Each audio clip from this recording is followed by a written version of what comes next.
De fuzil na mão, carrão na garagem e piscina no quintal, a vida de luxo do Primo B tinha como preço o medo e o sofrimento de inocentes.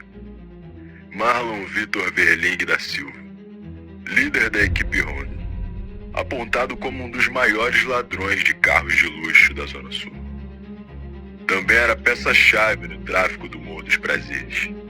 Braço direito de Giló, chefe do tráfico local. Um criminoso perigoso, foragido, com 3 mandados de prisão em aberto. Se achava intocável, mas a Polícia Civil foi pra cima. E agora, a ostentação acabou. Do luxo, direto pra cadeia. Na zona sul do Rio de Janeiro, no mundo dos condomínios de luxo, dos carros importados e da vida de aparências, ele era um fantasma, um predador. O líder de uma quadrilha que transformou o sonho de consumo da elite carioca em um pesadelo de cano de fuzil na cara. O nome dele? Marlon Vitor Verling da Silva, o Primo B. Mas a história que vamos contar hoje não é apenas sobre um ladrão de carros, é sobre uma vida dupla.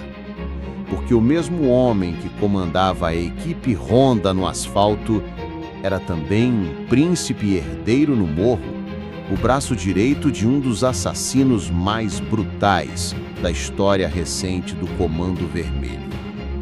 Este é o dossiê sobre a ascensão e a queda de Primo B, o criminoso de 2 faces. Mas antes de mergulharmos nesta história de luxo e sangue, aquele papo reto com a nossa tropa. Se você valoriza a análise profunda que vai além da notícia superficial, fortaleça o nosso trabalho. Clica agora no botão de inscrever-se e ativa o sino em todas. É a sua inscrição que garante que a gente continue trazendo o lado B do Brasil para você. Agradecemos o apoio. Vamos começar pelo asfalto. A equipe Honda não era uma quadrilha comum de roubo de carros. Eles eram especialistas, uma tropa de elite do crime, com foco em um nicho específico: carros de luxo.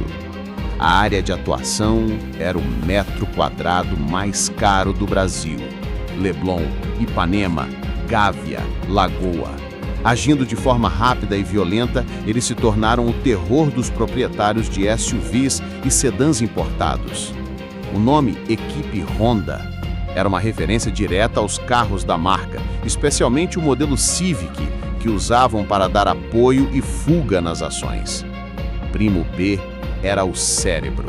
Ele planejava as abordagens, escolhia os alvos e, principalmente, era o responsável por desovar os veículos, que eram ou clonados e revendidos, ou desmontados em desmanches clandestinos. A operação era tão lucrativa que bancava uma vida de rei para Primo B e seus comparsas. Roupas de grife, joias, festas nas boates mais caras da Barra da Tijuca. Uma vida de playboy, financiada pelo pânico que semeavam. Mas por trás da fachada do ladrão de luxo, existia a outra face de Primo B, a face do morro. Ele não era apenas um ladrão do asfalto. Ele era uma figura-chave no tráfico de drogas do Morro dos Prazeres em Santa Teresa. E sua posição não foi conquistada por acaso. Ele era o herdeiro, o afilhado de crime, o braço direito de um dos nomes mais sinistros do Comando Vermelho: Cláudio Augusto dos Santos, o Giló. E para entender quem Primo B se tornou, é preciso entender quem era o seu mestre. É preciso mergulhar na herança de sangue que ele carregava. Para que você não perca os próximos capítulos das sagas do crime no Rio, a sua inscrição é fundamental. Vá até o botão de inscrever-se, clica nele e depois no sino e selecione todas. É a sua inscrição que garante que a gente continue trazendo o lado B do Brasil para você. Agradecemos o apoio. Vamos começar pelo asfalto.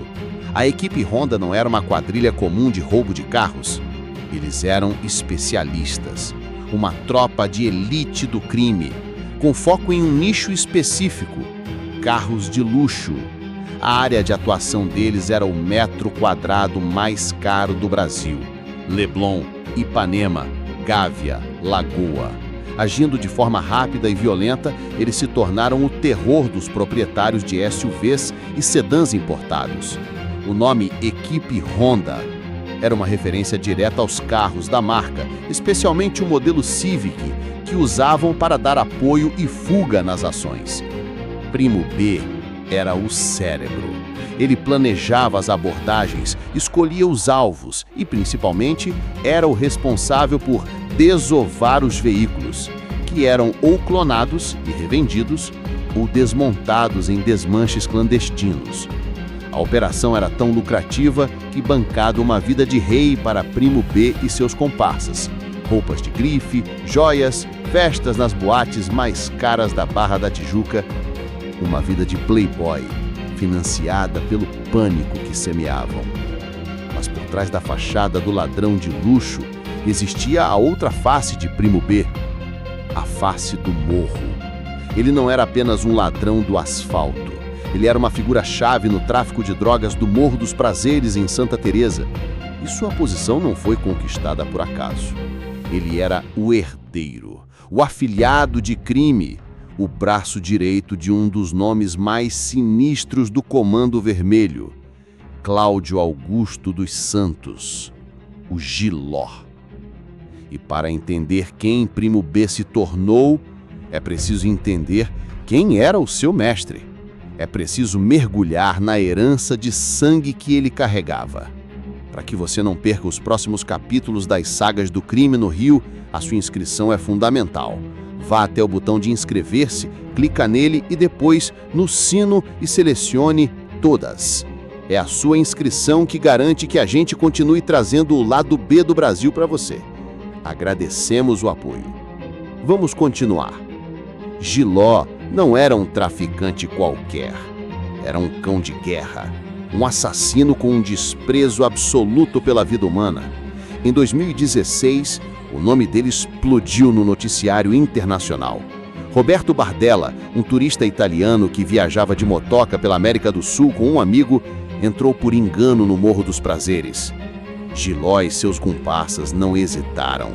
Eles não queriam roubar, queriam matar.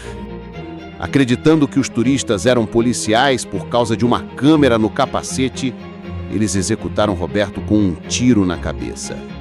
Um ato de barbárie que manchou a imagem do Rio de Janeiro no mundo. Giló foi preso por esse e por outros crimes, mas seu legado de violência e seu poder nos prazeres permaneceram. E foi sob a tutela deste homem que Primo B foi criado. Ele aprendeu com Giló as regras da guerra, a importância da violência para a manutenção do poder e, principalmente, como gerir os negócios da facção. A conexão entre as duas atividades criminosas de Primo B se torna clara. A equipe Honda não era apenas uma quadrilha para a ostentação, era uma empresa. O lucro milionário dos roubos de carros de luxo na Zona Sul era o capital de giro que financiava a compra de armas e drogas para fortalecer o domínio do Comando Vermelho no Morro dos Prazeres. Primo B era a ponte perfeita entre os dois mundos. Ele unia a sofisticação do crime do asfalto com a brutalidade da guerra do morro. Mas toda ascensão no crime tem uma queda. E a de Primo B chegou. Após um longo trabalho de investigação e de inteligência da Polícia Civil, que mapeou a atuação da equipe Honda e conectou o Primo B tanto aos roubos quanto ao tráfico, a casa caiu. Com 3 mandados de prisão em aberto, ele foi localizado e capturado. As fotos de sua prisão marcam o fim da linha para o playboy do crime. A vida de luxo, as festas, os carros importados, tudo isso agora será trocado por uma cela no complexo de Bangu. A queda de Primo B é mais do que a prisão de um único criminoso. É um golpe numa engrenagem sofisticada que mostra como as diferentes modalidades do crime no Rio estão interligadas.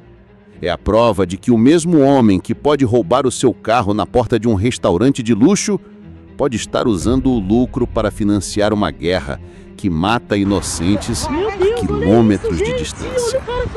As duas faces de Primo B, no fim, eram as duas faces da mesma guerra. Deixe a sua opinião nos comentários. Qual tipo de criminoso você considera mais perigoso para a cidade? O traficante entrincheirado no morro ou o ladrão especializado que atua no asfalto, como a equipe Honda de Primo B? Este é o lado B do Brasil.